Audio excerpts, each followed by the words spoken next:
we're live now too, so you know, don't talk about people. I'm just kidding.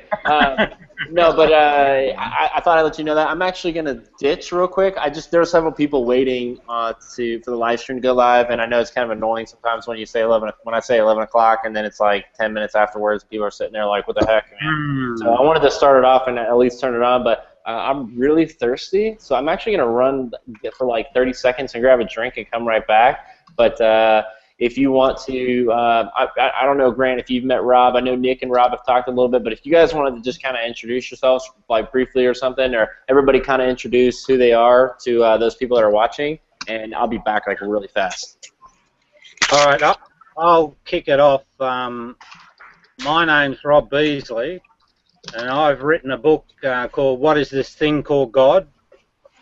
The title goes on to say that's religion explained. Now let's talk peace. So my basic premise is that empires run religions, and I set out to prove that in my book. So that's me. I live in Australia, in Melbourne, Australia, and nice. And I've Jonathan's helping me out to promote the book to try and get the message out, because I want to have a debate with the religious community and challenge basically a lot of their fundamental premises with some pretty specific detail about interpretations of the book of Isaiah, book of Daniel, and the whole Jesus story, really. So that's me. Over to you guys. Yeah, sounds like we got someone else who wants to introduce themselves. Who's that? Nick? I guess I'll go next. It was funny. I'm Nick Duncan. I'm I live over in Atlanta. I am going to school right now studying to be a history teacher. I'm the founder of the Atlanta Secular Directory, which is kind of a little place I put together to kind of help the Atlanta secular community know of all the different organizations in this area. I'm also one of the organizers for Sunday Assembly Atlanta, which is a godless congregation that promotes positive thinking and celebrates life, rationality, that sort of thing. So that's kind of my 2-second spiel. Hey, Nick, I like the idea that you're into history. We should spend some time, aside from all of the banter, and share some notes on history, because that was my way of tackling the religious debate. I took the history line and did quite a bit of research. So I think there's some information that we could, that I could share and that you might perhaps validate. Anyway, something for later. Yeah, Nick, we've got a lot of people that watch us from Atlanta area, and some people that join in from Atlanta as well. You invited me to this thing called Sunday Assembly at one point in time, and added me to the group. We were talking about it a little earlier before we went live. I was just curious if you wouldn't mind sharing a little bit of information about this Sunday Assembly, what that is, when it is, that kind of thing. Any information that somebody that might be interested in. That kind of thing, if you won't mind sharing that with people. And there's your buddy Max Mills. Oh, what's up, Max? Heck yeah. Yeah, he just walked into the lion's den. Well, Nick, Sunday Assembly. Okay, basically, Sunday Assembly was set up in January 2013 by two British comedians, Sanderson Jones and Pippa Evans, and basically they're atheists, and they really miss church. They miss the community it fostered, and that's where I'm playing with a screwdriver right now in case anyone's wondering what that is. Anyhow, and basically they made Sunday Assembly. And what they did was, hold on, it's doing what? Yeah, everyone's still hearing me. My computer just did something weird. Okay, I'm gonna ignore the weird thing that just popped up. Anyways, basically, they got a bunch of people together, and the first one, it was just kind of people hanging out and just community building, and it got really, really big. Soon they had to kind of, they would have random people speak, just share experiences, and they suddenly realized they were 700 members large. Then it just suddenly started to grow. The media picked up on it and started posting it all over. And suddenly, here, all over the States, we have several of them. We have ones in Australia, all over Europe. we have Sunday Assembly, and we've had 4 different ones so far, and each time we invite a different speaker to just come speak about something random. We've had people talk about positive psychology. We've had, last month in March, we had a South American group come and play their music and then talk about their heritage. I personally run something called the Wonder Club, which is kind of a parallel to Sunday school, and we just discuss a different piece of moral philosophy every month. In January, we talked about altruism, and February, we talked about the sociology of punishment. Just last Friday, we talked about moral epistemology. And kind of the underlying premise of this is we want to give practical how-to advice to apply to your everyday life. Just like Christians get from the Bible, you know, they find out how to live their life. We want to discuss as a group, get that dialogue going. Okay, well, how do I act practically? Not just, you know, read the categorical imperatives or something about what's morally right, but how do I actually, what can I bring into the playing field the next day after this discussion? That's kind of the ongoing theme of both Wonder Club and the assemblies, and I think it's worked really well so far. And yeah, that's cool, man. That's really cool. It is good. And who's your buddy? If you want to kind of introduce him, and then he can introduce himself or something, you know, that's kind of cool that he was able to hop in. Yeah, this is Max, and he is, at first, he's smarter than all of us combined. And he's a really, really cool guy. I've known him a little over a year now, and I probably debated this Christian more than anybody else. But that's awesome. I know him pretty good. He's a very smart guy, and he's going to sincerely try and understand your viewpoint. He only asks that you try and sincerely hear where he's coming from. I love it. Yeah, you have a very good dialogue with him. He's going to keep you on your toes. Max, where are you from, man? I'm from Texas. Okay, cool. That's right. He was mentioning that earlier. You're near Grant. That's cool. That's right. You want to say anything about yourself or introduce yourself to us and then also people watching from the live stream? Yeah, sure. I'm a Christian. I'm a computer science major in Abilene Christian University in Abilene, Texas. I know where that is. I'm sorry. I know where that is. I almost went there.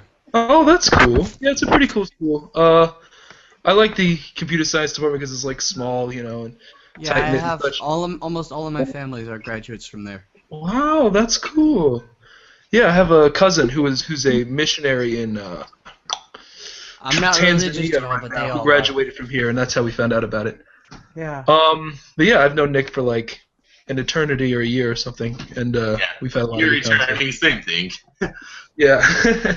Yeah, I was watching Desperate Housewives with my sister when you guys called, so I was glad to be able to take a break from that. Hang on. Guys. Cool. Grant, I know you've done your introductions like a million times, and you're probably tired of saying it again, but do you mind introducing yourself again? Because there are some new people here, and not only in the discussion, but there's new people watching, and that'd be awesome. Short and sweet. I'm an environmental scientist working in Emerald, Texas. I'm an atheist. I was a Christian for my entire life, even into adulthood. I became Catholic in adulthood. Went through RCIA. Read the Bible once cover to cover as a theist. Read the Bible cover to cover once as an atheist. I've got. I hold multiple degrees. I have a master's degree in environmental science, and I take my atheism from the Bible and science. So I enjoy good debates, and I'm looking forward to this one tonight. Yeah, I don't know if Jonathan's mentioned me. Should I introduce myself, Jonathan? Yeah, absolutely, Ben. Ben, you freaking late ass. No, I'm kidding. I'm sorry. I'm just glad you're able to make it. That's fantastic, Ben. Yeah, I didn't make it last night because stuff was happening, but yeah, I don't know why. I'm gonna try leaving the conversation and rejoining. Ben Wing on YouTube. I'm the guy who, basically, yeah, I'm not gonna go into my channel, but. Yeah, you're welcome to, man. I think your channel's great. Yeah, I know, but we have Christians here comparing the KKK Christian group to Al-Qaeda. Fair enough. But anyway, I'm actually, if you guys give me a second, I can get another person in here. Hey, that'd be great. Let me go talk to my friend real quick, because he's actually on Xbox and just invited me to a party, so just give me 1 sec. All right, you do what you gotta do. If you don't mind, mute your microphone so it doesn't pick anything up. Oh yeah, I was gonna mute. Yeah. Well, cool. It sounds like we got some cool people here tonight, and I think it should be a pretty exciting discussion. Originally, when I posted this up, I had been in a long discussion all day with a theist, a very combative theist friend of mine on free will. But given the audience that we have, I think it'd be cool to kind of structure it around the things that they'd like to talk about.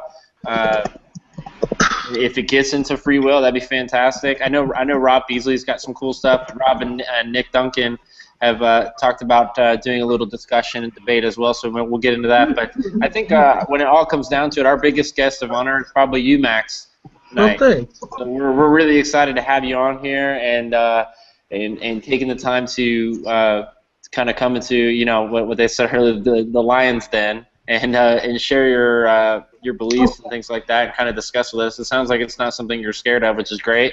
Yeah, and, it sounds fun. And it sounds like you've had some great discussions with Nick in the past, so that's awesome. But is there anything particular that you would want to discuss, or a particular area that you really find is your favorite argument for the existence of God, or things like? And don't put words in your mouth, but how would you present that? Well, that's an interesting question. I would say that, unfortunately, and this might be boring, that I don't have any proof for the existence of God. I tend to think that while there are ways that I would respond to objections people have to Christianity and God, I think that what ultimately brings someone to believe in God is kind of a personal thing. Does that make sense? Yeah. Back up off, Nick. I see what you're typing over there. So what was your personal experiences that you feel like led you to believe in God? And do you believe in the Christian God, or do you? I do. I believe in the Christian God. As defined in the Bible? Christian? As defined in the Bible? Yes. Yeah, for the most part, yes. Okay, cool. I think that'll help clarify a lot of things for us moving forward. There are a few things that happened that kind of made me more cemented in my Christian walk. Probably one of the earliest things was, and I've made this argument to Nick once and then I got lazy, but is I think that Old Testament prophecy does point to Jesus as the Messiah. And the second thing is I've had some really weird supernatural experiences once that would be... Yeah. Nick, have I told you this story? Yeah, the thing about the camp or whatever? Yeah, that was weird. So, Max, do you mind sharing it, or? Sure. I don't want to go into the whole story because it's kind of a long one. Thank you. The long and short of it was I found myself in a situation in which there were like furniture moving around in the room by itself, and like stuff lighting on fire by itself, and like kind of this three-dimensional figure kind of walking around. And there were multiple witnesses, and if you talked to them individually, they all had the story that was the same as each other and as what I had seen. And there were scorch marks, the furniture was displaced. I haven't found an alternate explanation for what happened. And Any pictures? eventually it ended up ceasing after a prayer to the Christian God. And I know this makes me sound like a crazy person, and like I know because I would have thought I was a crazy person had I been telling myself this before I experienced it. But and maybe I am a crazy person, but I'm not lying, which is what's important here. I assume that there's no photographic evidence. Unfortunately, no. So obviously that's not something that I would advance as an argument for God's existence. Yeah. How many people were there that witnessed this? Huh? How many people were with you that saw this?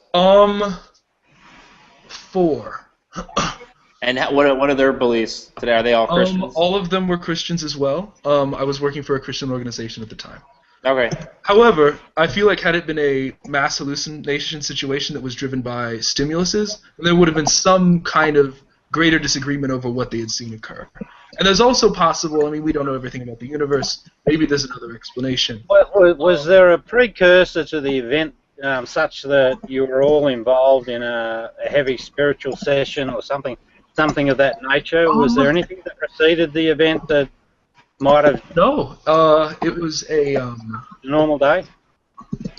I mean, as normal as it was working at this place. It was a camp, so, you know, you worked on archery and riflery and stuff like that, you know, throughout the day. Kind of just a fun time playing outside. It lasted on and off for like a 2-week span in the same place, so it wasn't like a single night, like it was a consistent theme. I know this sounds totally ridiculous. This is why I wasn't going to advance it as an argument for the thing. But I thought you guys would be interested in hearing the story. And even if you don't believe it, it's still kind I've of heard a lot crazier. Yeah. Well, I can give you a couple of experiences in my life that I'd probably class as the left of Santa, I suppose, but for me they're very real, and what they are was one experience when I was practicing Aikido, and we were doing the night sword exercise, and fundamentally there was this period of time where everything slipped into a slow motion experience, right? Mm-hmm. So, and that was very real for me, and I've heard of other people when they're in an extremely focused situation where they experience a slow motion. But for me, that experience was one of, you know, quite powerful experience because I felt that I had perfect control over the actual part of the form that we were practicing. That was one. Jonathan, And then, do you not have that every time you play Airsoft? Because I do. well, you got to be focused, I suppose. But then the other experience was, it wasn't me, it was my dad. My dad had what's probably called a near-death experience, and Cool. he's a real straight shooter, and he's not really what I'd call a religious guy, but he goes to church because, you know, it just keeps the peace in my folks' household. Now, he passed out, and he relates to a very peaceful and wonderful experience, and you know, I take him for his word because father-son relationship. So that's probably about the extent of the so-called supernatural for me. You know what I think is interesting is a lot of the people that have these near-death experiences, what they experience depends on their religious beliefs. Yeah, well, he's not a believer. I have heard, lots of different things based on different religions. Although, having said that, my mom, who is a very active Christian, had a near-death experience, and she said nothing. She never said she experienced anything out of the ordinary. Wouldn't it be weird if you accidentally had a near-death experience and, like, you visualized another religion? Like, that would be funny. That would be. Somebody should look it up. If that ever happened, then I think that would be pretty cool. I could Or use you it. died I could use it to laugh a Christian saying I saw Allah. Like, you know, jeez. Jonathan, Yeah, There you were died 72 virgins. is there, and he's like, you know, sorry, you were a Christian. Bye-bye. Yeah, you. There can were pick the wrong 72 God. virgins, man. What if you get to heaven and Zeus is there, like, you fucking assholes, man? Like, You had it right a long time ago. What I'm the giving you heck? evidence like every weekend with the showers, man. Come on. Dude, come on, man. You had it right a while ago. What the heck did I do to make you stop? can you guys hear me there? Yeah. Yeah. Okay. I just wanted to perhaps take or offer one point of discussion, and my challenge would be, this is coming from my research. I want to challenge the idea of the sky god and offer an explanation for why it actually happened, who created the concept, and where monotheism is born. Do you guys want to discuss that? Oh, that sounds lovely. But Yeah, I this know. is all this is like all like just the idea of monotheism. Because I mean, Well, no, none of us, very few of us actually believe monotheism. I was just going to say it's a specific explanation using the Bible to explain how monotheism was created by people, and it's a fraudulent premise. Okay, I can do that. Yeah? Yeah, Rob, why don't you Okay. kick us off? Okay, so I'll kick you off. what I'm going to be using is references from the book of Isaiah. And Sorry, what was that book? Isaiah? Cool. Isaiah, yeah, book of Isaiah. Bible. Oh, I don't own one, so I'm gonna have to use the internet. I would have to get mine out, but I think that's Mine in is the in my basement. house. Because Max, I actually used to be very similar to you. I used to be a very, very kind of Christian guy who would go to church and all that stuff. That's cool. So I know what it's like. Believe me, I've been to camps. I know what that's like. I worked for one as a counselor. It was awesome. I can say a lot of good experiences lot of fun. came out of it. I can understand why kids do it because a lot of friendship and bonding comes out of it. I feel like even if I left my faith, I would still never regret the camp experiences because I feel like I did a lot like for helping kids like in their growth as people. Oh, yeah. Yeah, I'll tell you, Max, I was involved in a lot of camps and stuff like that too, and I don't regret that. I really enjoyed the time that I had and the socialization and friendships and things that came out of that. I'm still friends with all of those people still. Yeah, I probably want to preface this whole conversation by saying that how do I put this? I'm going to start with the Cherokee story. You know, Jonathan, you've seen a bit of that, right? Oh, yeah. I oversell it a bit, but I think it's fundamental to understanding where I come from. So I'll just read that very short saying, and from that, I hope you guys will see that there's something about us humans that, well, I describe it as very primitive and instinctive duality. So let me just read that saying, and I'm convinced it's part of our reality. I'll just find it 1 second. Is it the one about importance? Beg your pardon? Is it the quote about importance? No, it's about duality. So it goes like this. An old Cherokee told his grandson there is a battle between two wolves inside us all. One is evil. It is anger, jealousy, greed, resentment, inferiority, lies, and ego. The other is good. It is joy, love, peace, hope, humility, kindness, empathy, and truth. The boy thought about it, and he asked his grandfather, which of the wolves wins? And the old man replied, the one you feed. Now, you can see by that there's a duality going on there, but also if you just consider it a little bit more carefully, what you'll notice is that the one wolf, the one that's associated with goodness, is about the qualities that you could align with selflessness. Whereas the other wolf, the one that's about greed and resentment and inferiority, lies, and ego, that's about selfishness, and I think that's pretty clear.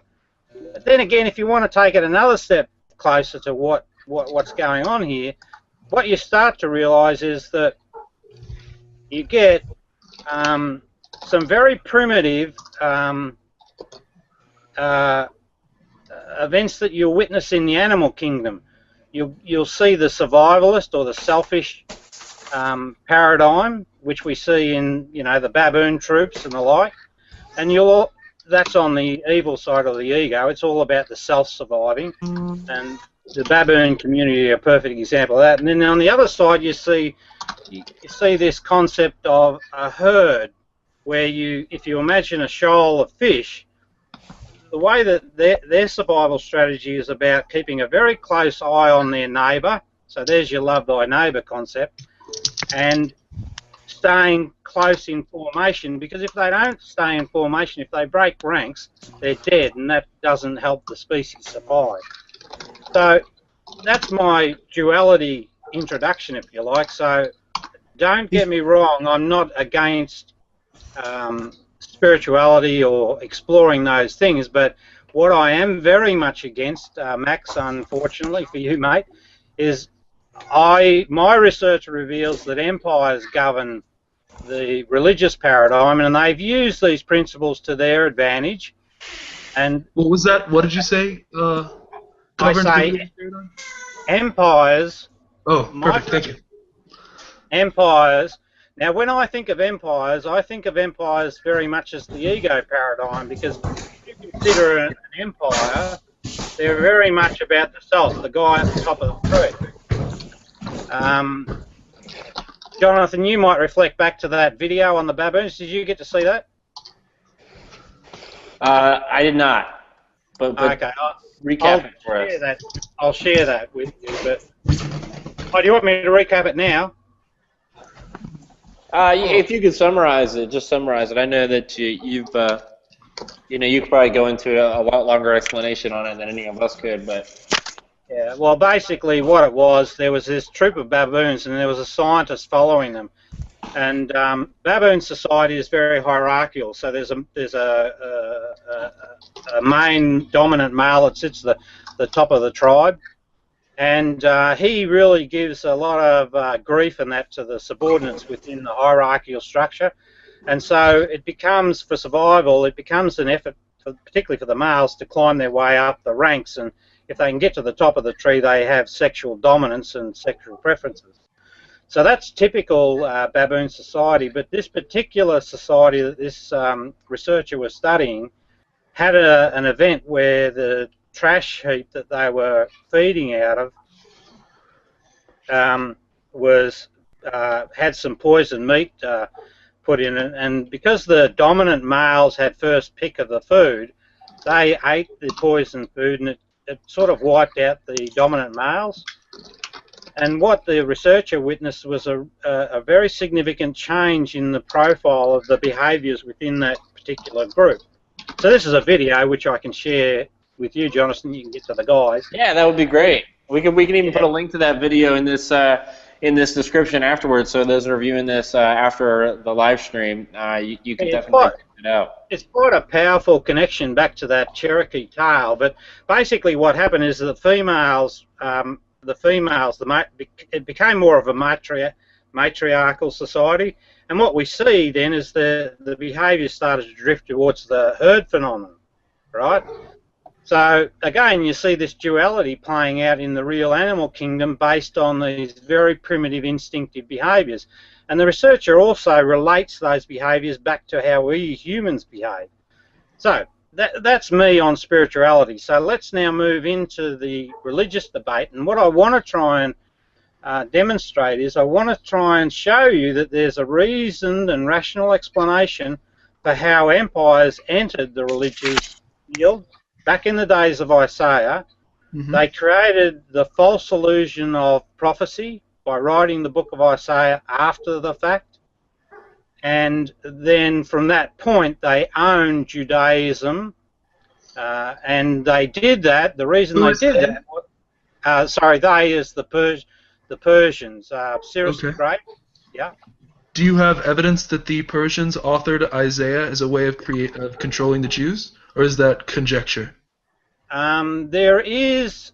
Now, I do have a whole book, so I'm quite happy to share that with you, right? I would love that. And it goes into all of my details, right? And what I found, one of the problems when you approach the religious question is that people will focus on the very narrow topic, and it usually the discussion ends up at a point where it breaks down because there's insufficient evidence or people will be resting on belief. What I did to tackle the problem, though, is I took a wider view. So I looked at the range of history, and this goes to you,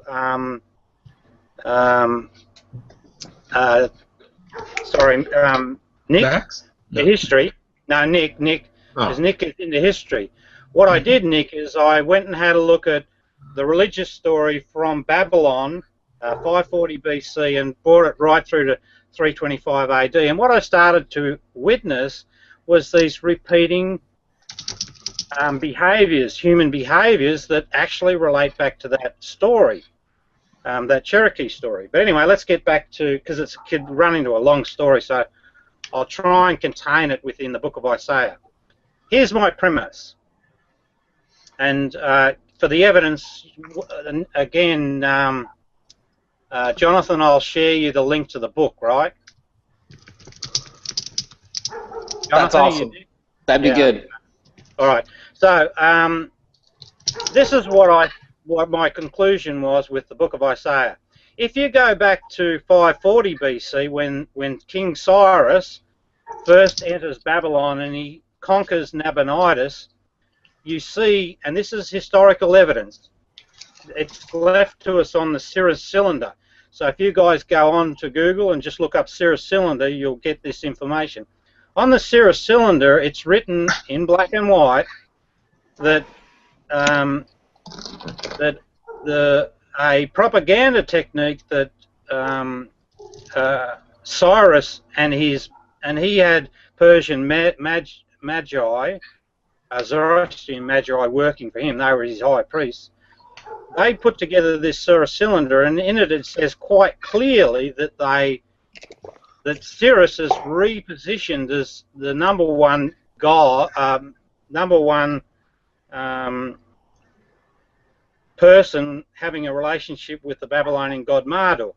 Now, of course, before he comes into Babylon, he didn't have any relationship with the god of the Babylonians, but on this cylinder we see that he writes propaganda that puts him in a close relationship with Marduk, and it also pushes Nabonidus, who was the previous king, to the side. So we've got a precedence where where Cyrus, these Persians, are quite comfortable with using religious propaganda to manipulate the subjects and place them in a favourable relationship with gods.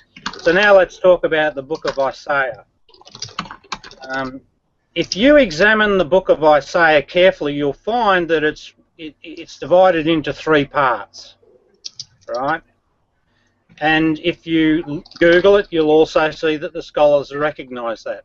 The scholars also, and they've held this position for the last 100 years, the scholars will tell you that parts 2 and 3 belong to the 538 BC era. They weren't written by a guy called Isaiah some 140 years previously. I don't hold that view. My view is that the whole of Isaiah is written by the Zoroastrian magi that worked for Cyrus. If you look at those three parts, though, in separate parts, what you start to see in the first part, and if you know anything about writing books, when an author puts his pen to paper, what he does in his first paragraph is try and capture his audience. So let's now examine the opening lines of Isaiah, and I'm going to read them to you. How are we going, guys? Am I not moving too quickly? Oh, no, you're good. All right, so I'm going to start reading some Bible to you. I'd like to get Max's words on some of this stuff as well. Yeah, okay. Jump in any time, guys. I was going to let him finish, but I do have a few thoughts written down on this so far. But I'm going to let him progress a little bit further, and then I'm going to jump in. Jump in whenever you like. I will. So if we look at the opening of Isaiah, the first part, what we see basically, now I want to introduce a bit of a historical context to the people of the day. Firstly, the Jewish people, if you have a look at their history, they were actually they were more nomadic, and they were more like gentle shepherds, you know, guys looking after sheep in the hills. That's more their profile than anything else. Now, if we look at the Babylonians and the Assyrians in particular, their profile's more of an empire model, you know, more the baboon society, if you like. They're all about conquest and growing the empire. What I found strange about Isaiah is that the opening premise from God is that these gentle Jewish people that are probably tending their flocks in the hill are cast as the bad guys, as the evil dudes in the story, and God's really pissed with them. He's most annoyed with whatever it is that they've allegedly done, and because of his annoyance, that gives an excuse to the Babylonians and their predecessors, the Assyrians, to rain down all this raping and pillaging on these poor old shepherds. And that's the story that we're being introduced to in the book of Isaiah. My conclusion on that, and real fast, you said a bunch of stuff about how they were probably peacefully tending to their flocks. Was that also conjecture? Well, it's there is some evidence. I think I found some that actually talks about that's how the people of that region lived. They were actually, but it's also like we don't know for certain whether or not they were engaged in sinful or evil behavior, or whether they were innocently tending their flocks. Oh, that's true. That's true. But what I'm not entering that part of the debate. I'm just saying. I just wanted to make sure that we were on the same page there. I'm saying that there is evidence that shows that they were shepherds, and that was part of their profile as a community. So I'm just trying to suggest that, well, it's probably a good point to introduce Ezekiel 23. Anyone familiar with Ezekiel 23? I believe actually my church talked about it. Let me just quickly explain what it is. Basically, it's a story about two ladies from the Jewish community. Oh, yes. This is the one where the ladies have birth off. Oh, yeah, mate. I can't imagine any woman, even a prostitute, lusting so heavily after all these Assyrian and Babylonian soldiers. My conclusion is that that's more propaganda that's written after the fact, that's basically trying to talk to this captive audience and say the reason that we Babylonians and we Assyrians came down and rained terror, raping and pillaging you poor hapless shepherds is because of these Jewish prostitutes that were lusting after our soldiers. Well, I say no, baloney.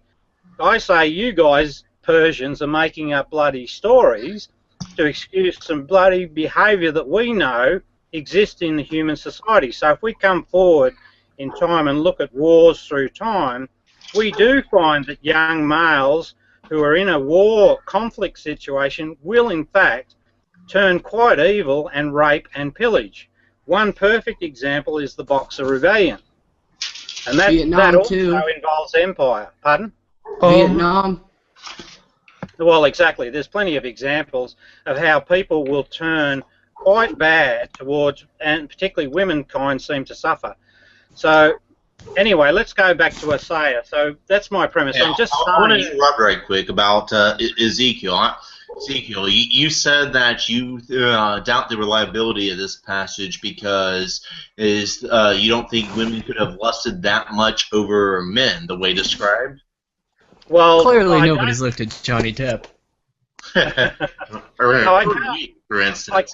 I can't see that two Jewish prostitutes would have been lusting heavily, and I just don't get the concept that prostitutes lust after men. What prostitutes do is prostitutes are after money. They use the sexual relationship to earn an income.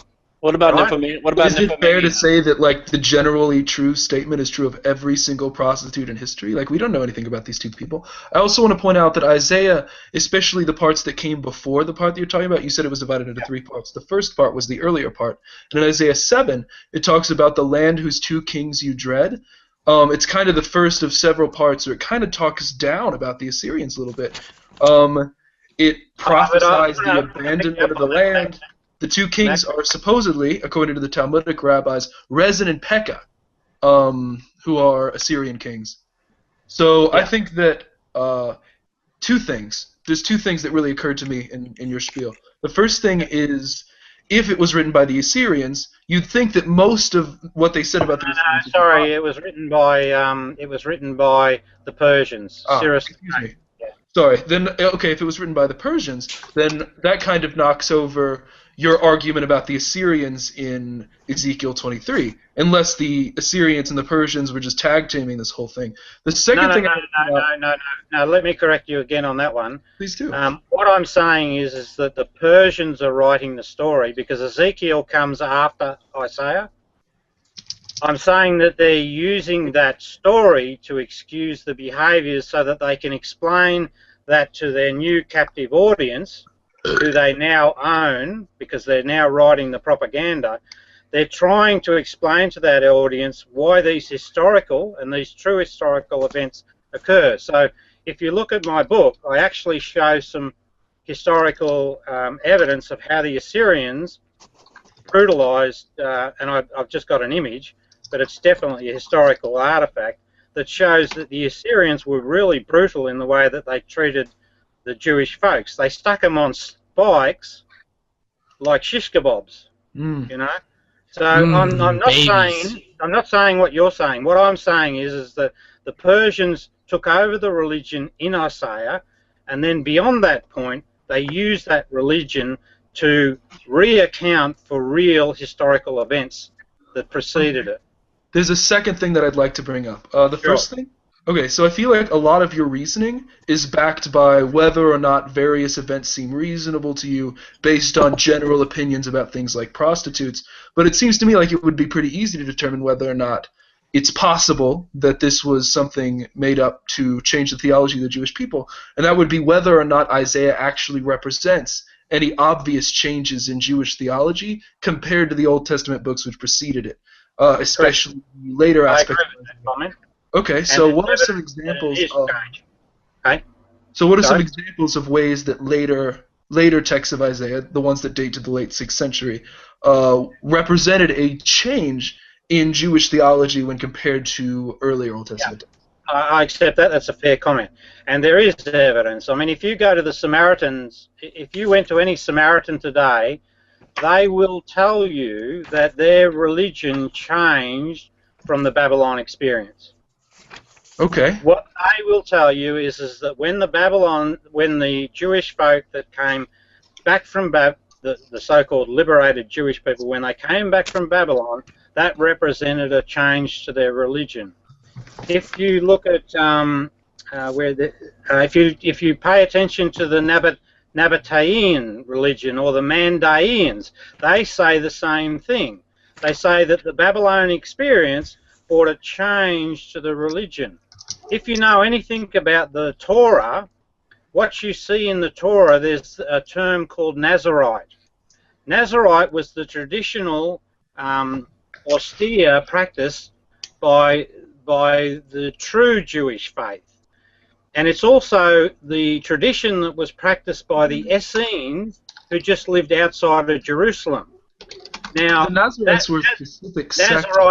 Samson was one, but he was dedicated as a child to be a Nazarite for his entire life. Judaism as a whole wasn't composed entirely of Nazarites. It was composed largely of different tribes with different responsibilities, which couldn't be fulfilled. You're missing my point. My point is, if you look at the Torah, right, in the first 5 books, it covers the Nazarite tradition.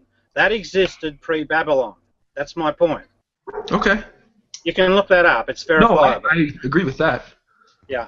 What I'm saying to you is the Essene community, who were in the Jesus era, they actually practiced the Nazarite tradition. That's also valid, provable evidence. Okay. Yeah? So, if you look carefully at the Dead Sea Scrolls, what you'll see is they're quite critical of the Babylon period. And this is where we get this term, the Whore of Babylon. This emerges from that community, I think you'll find. Anyway, we sidetracked. I'm sorry. Let's go back. I think that actually comes from Revelation. But go ahead. Well, the Book of Revelations is a fabrication, and see, one of the things I probably need to say to you guys, we're only talking about one level of corruption. In my book, I identify 5 levels of corruption. So, and if I go back to Nick now, Nick, when the way I solved these issues and got a proper understanding of this empire corrupting religions was I looked at the big picture. It's only when you look at the big picture you start to see repeating patterns of behaviour that tell a totally different story, and that story is very clear. The empires were using religions to control situations. And, yeah. Hence why Turkey's been out of control, because they're in... Oh, go ahead, buddy. I'm sorry. I was going to say that explains why Turkey is very much out of control, because they are an openly majority secular nation. Typical Turkey. So, Rob, if I can kind of summarize, too, for some of those who have joined, I see there's been some people who have joined recently, and just for my personal... Wait a second. Did somebody just say that Turkey is an openly secular nation? They do. They do not have an official denomination. Oh, I'm sorry. You're absolutely wrong. Turkey is an Islamist nation. I have many friends from there. Yeah. There may be majority of Islamic people there, but the official national religion is none. There is none. Well, if there's a de facto standard religion, just because there's so many Muslims, it doesn't really matter. I mean, this is That's the true. seed of the Ottoman Empire that fell in the. I mean, it's pretty Islamic. Right. Yeah, I don't think they need to. Whether or not it's in their governing documents or not is prevalent throughout their society. Yeah. They're I get most. that. It's just what I was Look told. at their flag. You know, I mean, they got Max, a crescent moon. So Yes. I'm always cool for learning. Max, I just wanted to say something to Max, and this is just a personal comment to Max. My research, and probably for the atheist guys, it'll put me at odds with you, but Max, my research reveals that Jesus was a true character, and he had a really valid philosophy, right? So my premise and my argument leans towards people re-examining that philosophy because it's been pushed to the background. So just to you personally, that's my agenda here. I'm not about destroying, well, I am about destroying empires, Let me but tell I'm you. not about destroying spirituality or the Jesus story, because I think that there's more to that story than we've been allowed to discover. That makes sense. You and me, Rob, I like are on the the same page there. Testament a lot because I think there's just a lot of stuff to it. Yeah, there was something else I was going to say, but I forgot it. So I want to toss in a couple of comments here right quick. One, as Max knows, I am actually extremely opinionated on the historical Jesus. I'm absolutely sold that he exists. But I'm going to go ahead and challenge Rob's thing about empires dictating religion. I do not know that much about the Old Testament. I mainly focus on studying the New Testament. A lot of people like to quote Romans 13 in order to justify, the government just kind of set up religion in order to control it, where it says everyone must submit to governing authorities. But all authority comes from God, and those places of authority have been placed there by God. So anyone who rebels against authority is rebelling against what God has instituted, and it more or less says that same sort of thing over and over for a few paragraphs. This is not Paul saying that the government is in charge of everything, so go and just, be their bitch or whatever. The historical context of this was a phase in which Christians were being persecuted by the Neronian government. This was in the 60s. This is probably the most historically verifiable persecution of specifically Christians. Not just, you're pagan, so you're screwed. This is specifically against Christians. But Nick, what was their persecution for, if I can interrupt your point and pause? For being Christian. For being Christian? I thought it was for crimes against humanity, that they were put to death because of their... The people from the time period tend to think that Nero just scapegoated them. For the fire. Tacitus indicates that pretty heavily. Tacitus doesn't like the Christians, but he thinks that Nero blamed us for a lot of stuff. But they weren't charged put to death with... Early Christian documents say that we didn't even think that you should be a soldier if you were a Christian. We thought it was totally, absolutely wrong to, like mega pacifist, which is funny if you look at modern American Christianity. But, it's good, Max. I like that. Anyways, continuing on, let me just finish this thought of mine. Sorry, Nick, I interrupted you. I apologize. Oh, no worries. Is that the critical mistake is what you basically had was persecuted Jews in the Roman Empire. This is who this is directed to. We can glean this from Romans 1 and 2. And Paul, they were resistant. They were trying to stay alive when the idea was to martyr yourself. You have to remember the broader context, and in addition to the Neronian persecution was also the Jewish war going on. And when you look at the Gospel of Mark, which I believe is also written roughly around the same time as Romans, it's also in the 60s, and that's a whole other argument I'm willing to justify.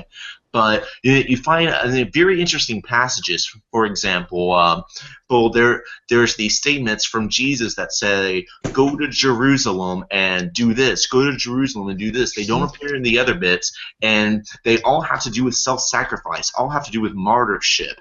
When you look at his Jesus' thing on Calvary, you actually find, and Bart Ehrman, he actually points this out in many of his literatures, that basically you see Jesus saying absolutely nothing, taking a whole bunch of suffering. He's dead quiet. He walks up Calvary, gets on the cross, and then as he dies, he asks God, "Why have you forsaken me?" It's a pitiful look how desolate and desperation I am.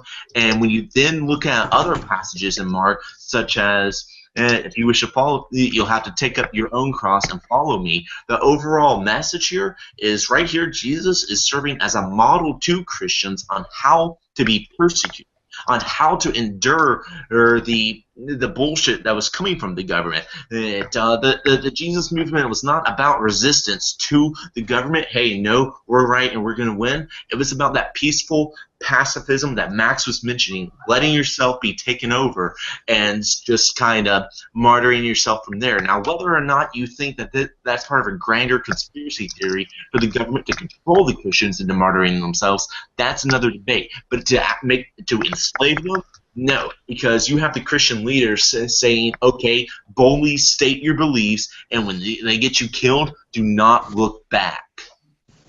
Can I give you something else to think about? Go ahead. Okay. No, Rob, you can't. Burn! Oh, don't get me started. Hey, I want to, because you guys, you're resting a lot of your information on that, again, on that narrow perspective. You're taking these Gospels as perhaps more than what they may really be. I'll give you another scenario, right, and it's what I concluded from my research. My conclusion was that Jesus was an Essene Jew. He was the righteous teacher from the Essene community that lived outside of Jerusalem. He had a brother called James. James was also an Essene, and he carried on the tradition of the righteous teacher. In the Dead Sea Scrolls... Can I ask you a question right quick? Yeah. What does this have to do with my argument? Because I did not assume that any of this. I did not assume that any of this goes back to the historical Jesus. I did not assume that a single word was actually muttered by Jesus' lips. I'm talking about what the author of the Gospel of Mark's intentions was, the theology Well, that I'm getting there. He's getting there. Arguing among Nick, themselves. I'm getting there. Nick, hang on. Okay, go ahead. So, right, because what I want to do is bring the conversation through Jesus, and I'm going to explain to you a whole different perspective on these Gospels and where they came from and who wrote them and why they wrote them, right? So there's a bit of a story here. Okay. So we have this Jesus guy who's a member of the Essene community. He's their righteous teacher. He is actually an extremely impressive philosopher. Extremely impressive philosopher. And in my book, I actually put him ahead of Plato, and I explain why. Now, this extremely impressive philosopher had worked out this previous corruptions that had gone on, and this character Jesus is very similar to the likes of John Lennon. He's a real rebel. He won't take shit, and he's going to take it up to these guys, and he's going to tell them how things really went down, so they knock him off. What happens after he goes, though, these opportunist Pharisees who've lost numbers because this guy is very influential. He's created a population up around Asia Minor, and he's also got these following. These Jewish guys, and in particular Agrippa I, also known as Agrippa the Great. Again, when we talk about history, Nick, if we look at history in a larger plane, we see these people that name themselves the Great, right? That's a very much an egoic tendency, you know, thinking of this grand. Russians did it later too. Yeah, well, Putin's a perfect example. He's a right little bloody Hitler, and I've got a whole story to tell about him. But anyway, I'd let's love get to back. talk about Putin, the shirtless monster. He's a real problem for us. And globally, we have to take some action against that little prick. But anyway, let's get back on track. Yeah. So what you have is you have this rebel Jesus. He's causing a shit stir. He's starting to win numbers. The Pharisees would hate that because their religion is based on authority and power and temples and gold. And goodness knows what the hell that has to do with spirituality, but that's the way it was. So they knock him off, right? Simple solution. but they have to recover the lost sheep, as it were. So what emerges is we have this guy called Saulus. Now, if anyone knows the works of Josephus, look it up. You've got a guy called Saulus in that they write about. Now, there's a professor, what's his name, in the States. But anyway, he concluded that, or he brought some evidence to the table that said that this Saulus was actually related to the Agrippa family. There's some other really intriguing relationships too, Nick, when you get into the history. Manahene's one you might like to look up. Now, so what we have is this Agrippa I, who, if you look at the Dead Sea Scrolls, he's the wicked priest. You're breaking up. You're breaking up. Am I breaking up? Sorry? The last sentence, I heard something. Somebody's got some background noise. Grant, I think you've got some background noise going on. Oh, is it me? I'm sorry. No worries. How we going? Are everybody right? Yep. Okay, so what we have is we have this Agrippa I. Now, Nick, I did a lot of research into the royal family of the day, right? So you might be interested in that, to have a look at the royal family picture. It's a very interesting profile, what those, you know, what happens with empires and people.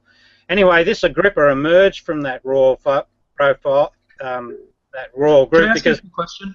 Yeah, sure, go A few ahead. minutes ago, did you propose that the Jewish people had wrangled the Jesus cult into submission by creating Christianity? Is that what you said? I thought that's what I heard. No. What happened was, I'll try and quickly go through it now because I think I've given a bit of a background. What happened was they killed Jesus, right, because he was a threat to the Pharisee tradition, and we know the relationship even in the Bible. And so what happened is they had to recover the lost sheep, the ones that went to Jesus. So what they did is they sent Paul around the trap. So when you read the 7 genuine letters of Paul, you will not see one miracle episode mentioned. You will Except not. the resurrection. But wait a minute, let me explain that. The resurrection and the Messiah are mentioned in the 7 genuine letters, and we've got to put a wrap around those 7 genuine letters. But you will not see one Jesus miracle, and there's a reason for that. Except the resurrection. Well, the resurrection, if you go back, that's mentioned in Daniel. That's a Pharisee thing. But if you go back even further, you'll find that's Zoroastrian tradition. So I feel that we know for a fact that Paul was not preaching on behalf of the Pharisees, and this is why I know that. Because Paul's 7 letters were extremely in opposition to the Jewish law. Galatians is almost entirely the term Judaizers, with which he criticized people who wanted people to go to Judaism before coming to Christianity. He was the one who was kicking off away from Pharisaic teachings on this subject, in contrast to the other early church leaders that he was arguing with. You've got to remember, why though, would Max, the Pharisees argue that you shouldn't follow their teachings? Yeah, go ahead. Max. Max. Yeah. Yes. You've got to remember the context of the day. See, one of the issues in these debates is that we look at the narrow discussion and we forget the bigger picture. Hey, what are you doing, pirate? Hey, we forget the bigger picture. So the bigger picture that's sitting around that particular historical era is that you had a guy called who was emperor of the day? For which one? Most of Paul's business would have been Caligula. Caligula, right? Caligula was causing a shitload of trouble with the Jews, particularly down Alexandria way.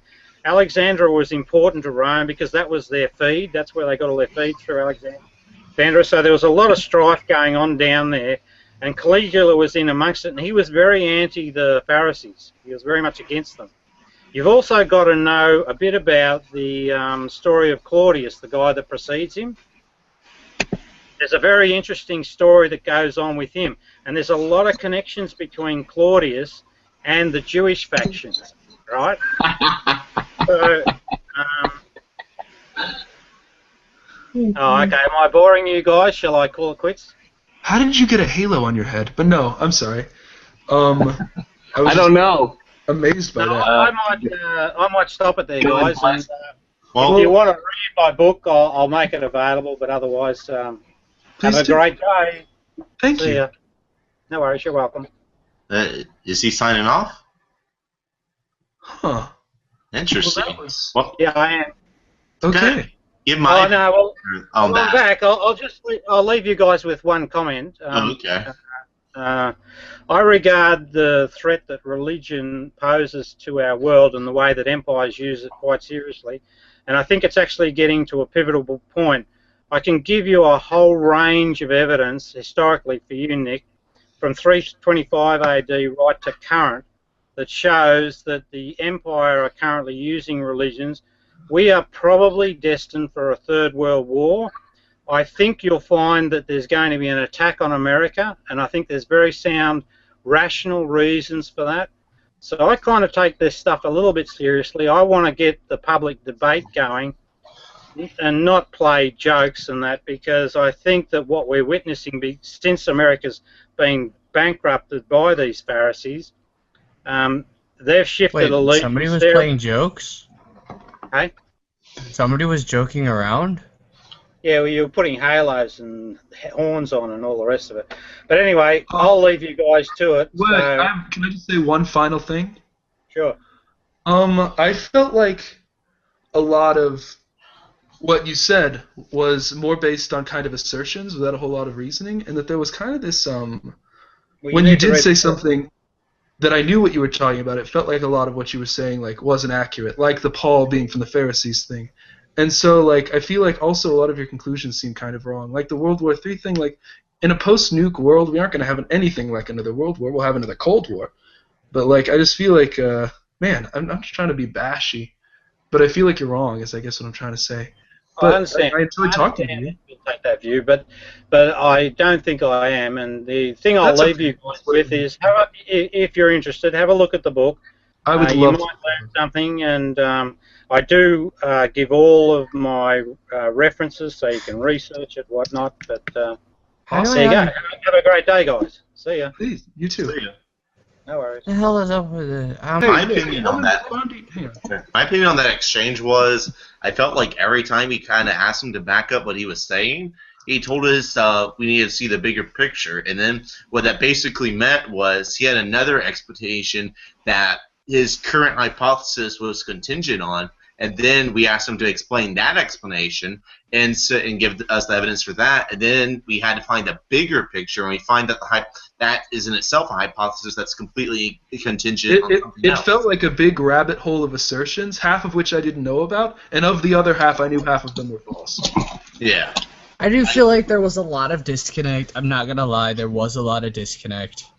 Even as an atheist, I'll admit there was a lot of disconnect in his theories. I think it's worth checking out his book just to get another opinion on a way that things look, or like what his opinion Oh, is. it's definitely worth checking out I'm his sure book, there's and I a lot will of things definitely, that- because Yeah, I would like probably to know see open up more his on book what and he everything he said will make believes. total sense. That would be awesome.